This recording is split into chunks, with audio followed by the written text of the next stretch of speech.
Passing by a Scrum meeting, you may have noticed the team playing with some funny-looking cards. What's going on? Are they playing poker at work? Yes and no. Ever heard of planning poker? It's a fun and useful estimation tool. Ready to find out more? Let's roll.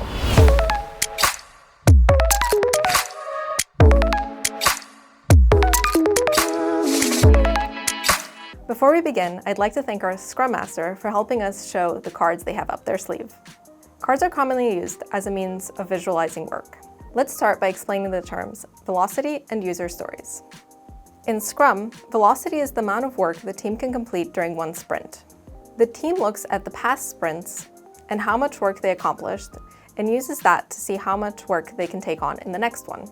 To determine velocity, the team relies on user story points. Story points are used to better estimate the team's capacity and monitor cadence. The goal is for the team to understand the scope of one user story and to slice it if it is too complex. A user story is written to determine how a feature will bring value to the client. It uses a simple formula. As a person/user, I want to something so that I can do something. Let's give a couple of examples. As a freelancer, I want to track time so that I can know how much to charge my clients. Or, as a freelancer, I want to issue invoices so that I can get paid for my work. User stories can be simple or complex, depending on the user's needs.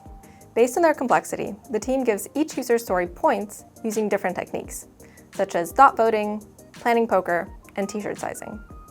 Just to name a few, as there are numerous techniques to do this. User story points are given to determine how much time and effort a certain feature needs to be developed. During the planning meeting, the developers give points to the user story. For this, cards with numbers are used.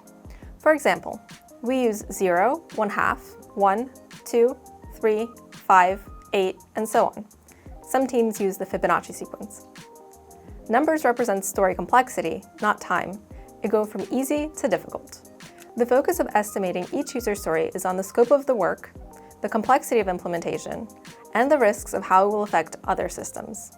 The simplest way to look at it is there's twice as much effort needed to build a story estimate of 2 than there is for 1. If the user story is given a higher number, it is a great indicator that it should be further sliced into smaller user stories. We'll go back to slicing in a moment. How is planning poker played? The Scrum Master begins by giving each member in the meeting cards with all the numbers on them. The team does not show their cards at this time.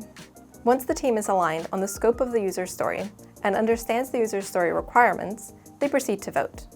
And they all vote simultaneously on the complexity of the user story by exposing their cards. Each person can pick out any of the cards given to them. Let's imagine 2 members rate the same story as a 2, and only one member rates the story as very complex, giving it an 8. That person either does not share the same understanding as the first 2 or anticipates complexities that they omitted. Either way, this is a great place to clarify things and get a common understanding of the work ahead. The voting repeats until the team agrees in unison on the story points. Once they agree on the same number of points, they can proceed to other user stories and features. When a user story is too complex or given a large number of story points, the team tries to divide it into manageable chunks. This is called slicing. The 3 C's can help you understand user stories better and slice them accordingly. The 3 C's are cards, conversation, and confirmation. User story cards are cards on which user requirements are put down. Nowadays, user story cards can also be created in software for easier accessibility, but in an office environment, they're usually on sticky notes or index cards. The card includes the user story and other relevant information, such as priority or cost, without getting into the specific details of the user story. Once the user story is formulated on a card, the conversation can begin. During the conversation, the team discusses and debates the user story in more detail, including which important steps should be taken and turning them into actionable items. The user story is discussed among developers, stakeholders, Scrum Masters, testers, and everyone involved until it is refined. Some teams prefer to write down the conclusion, but it's not always the case, and it depends on the team.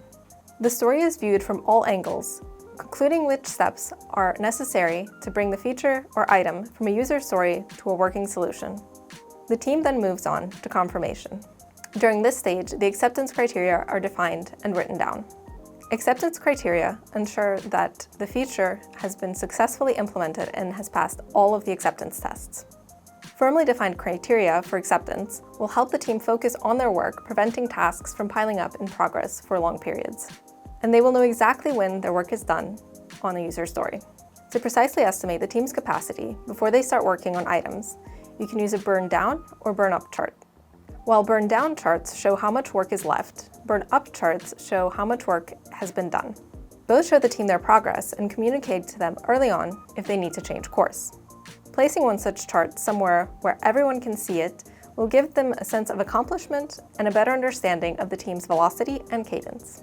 There's still a lot to say about burn charts, so we'll leave that for our next video. Hope you've enjoyed this video and learned something new. Like, comment, share, and subscribe to our channel. See you soon. It's a fun and useful Before we play a game and better understand, the simplest way to look at this is